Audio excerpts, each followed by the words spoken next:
નમસ્તે મિત્રો, હું છું મેઘા પીઠે, વેદાંતિક સાયન્સ અને લાઈફ મેનેજમેન્ટની વિદ્યાર્થીની. આજે આપણે કેનોપનિષદના ચોથા અને અંતિમ ખંડની વાત કરવાના છીએ.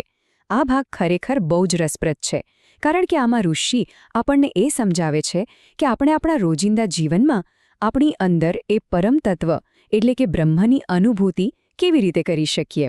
તો ચાલો આ અંતિમ રહસ્યને એકદમ સરળતાથી સમજીએ. હવે તમને કદાચ એવું થતું હશે કે આટલું ગૂઢ જ્ઞાન અને આપણું સામાન્ય જીવન, આ બંને વચ્ચે શું કનેક્શન હોઈ શકે, રાઈટ? તો આ માત્ર કોઈ કાલ્પનિક વાતો નથી. આ પ્રાચીન જ્ઞાન ખરેખર બ્રહ્માંડની દિવ્યતા અને આપણા રોજિંદા માનવ જીવન વચ્ચે એક બહુ સુંદર સેતુ બાંધે છે. આ એક લાઇફસ્ટાઇલ છે, જીવન જીવવાની એક અદ્ભુત કળા છે. આજની આપણી આ દાર્શનિક સફરનો મેપ કંઈક આવો રહેશે. આપણે આ 5 બાબતો પર ફોકસ કરીશું. પહેલા અહંકારનો નાશ, પછી ઇન્દ્રની ધીરજ, બ્રહ્મના 2 ઉદાહરણો, તદ્વન અને આપણું મન, અને અંતે જ્ઞાનના સ્તંભો. બસ આટલા જ સ્ટેપ્સમાં આપણે મોક્ષ સુધીની વાત સમજવાની છે. તો ચાલો સૌથી પહેલા વાત કરીએ આપણા પહેલા વિભાગની, એટલે કે અહંકારના નાશ વિશે. આગળ વધતા પહેલાં થોડું પાછળનું રિવાઇઝ કરી લઈએ, જેથી આખો કન્ટેક્સ્ટ ક્લિયર થઈ જાય.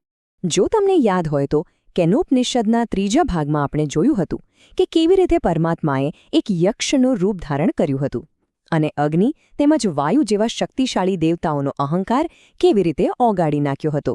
આનો અર્થ એ છે કે માત્ર બુદ્ધિ અને પાવરથી તમે પરમ સત્યને ક્યારેય નથી પામી શકતા.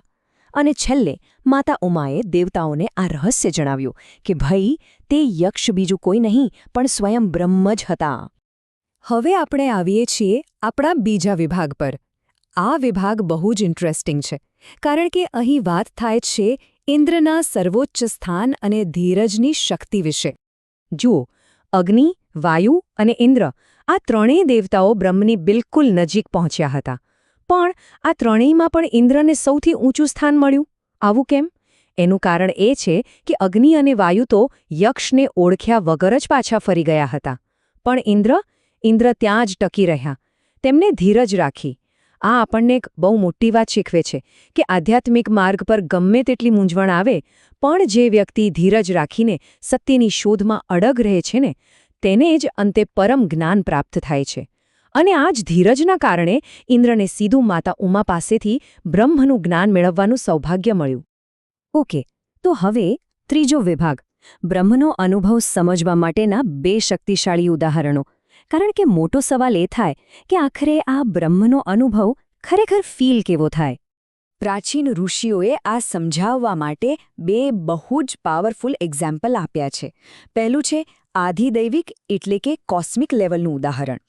ઋષિ કહે છે કે આ અનુભવ આકાશમાં અચાનક થતા વીજળીના ચમકારા જેવો છે. વિચારો, ઘોર અંધારું હોય અને એક ક્ષણ માટે વીજળી ચમકે તો આખું આકાશ કેવું અજવાળાઈ જાય. બિલકુલ એવું જ. અને બીજું ઉદાહરણ છે આધ્યાત્મિક, આપણી આંખના પલકારા જેવું. જેમ આપણી આંખ આપોઆપ મીચાઈ જાય છે અને ખુલે છે, બસ એવી જ રીતે આપણી બુદ્ધિમાં અચાનક જ ક્યારેક પરમ સત્યની એક તેજસ્વી ઝાંખી થાય છે.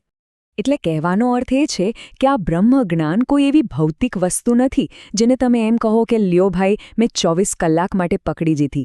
ના, એવું બિલકુલ નથી.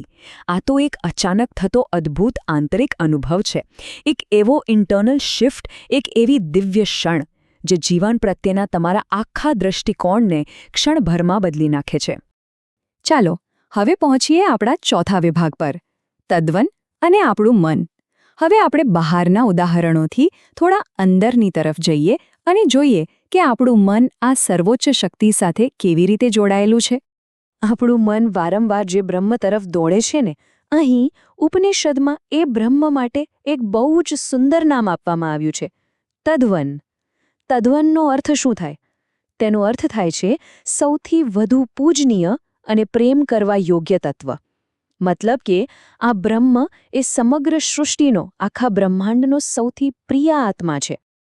અને આ સમજણની એક બહુ જ સરસ અસર આપણા જીવનમાં જોવા મળે છે. ઉપનિષદ કહે છે કે જે મનુષ્ય બ્રહ્મને તદ્વન સમજીને તેની ઉપાસના કરે છે, એટલે કે બ્રહ્માંડના આ સૌથી પ્રિય તત્વને પોતાની અંદર સ્વીકારે છે, ત્યારે એ દિવ્યતા સ્વાભાવિક રીતે જ તેના વર્તનમાં ઝળકે છે.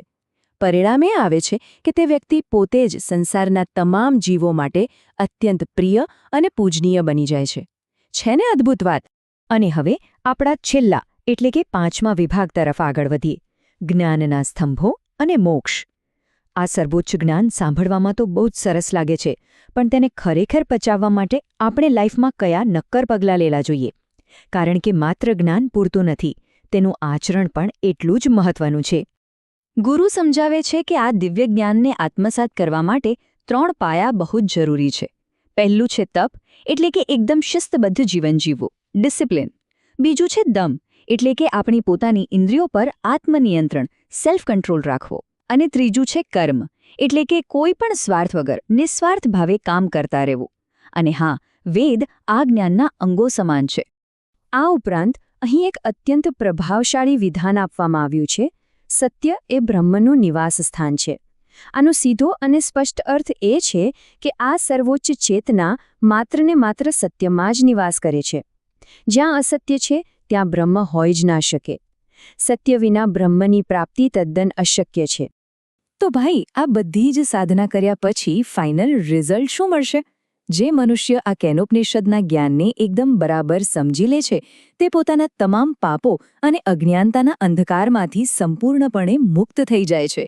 અને છેલ્લે તે પરમ, અનંત અને સર્વોચ્ચ સ્વર્ગમાં એટલે કે મોક્ષમાં સ્થિત થઈ જાય છે. તેને એક કાયમી આધ્યાત્મિક સ્વતંત્રતા મળી જાય છે. તો મિત્રો, આજે આપણું આ કેનોપનિષદ અહીં પૂરું થાય છે. આ ઉપનિષદ આપણને શીખવે છે કે અહંકાર છોડો, આપણી અંદર વહેતી ચેતનાને ઓળખો અને દરેક જીવમાં એ જ પરમાત્માને જુઓ.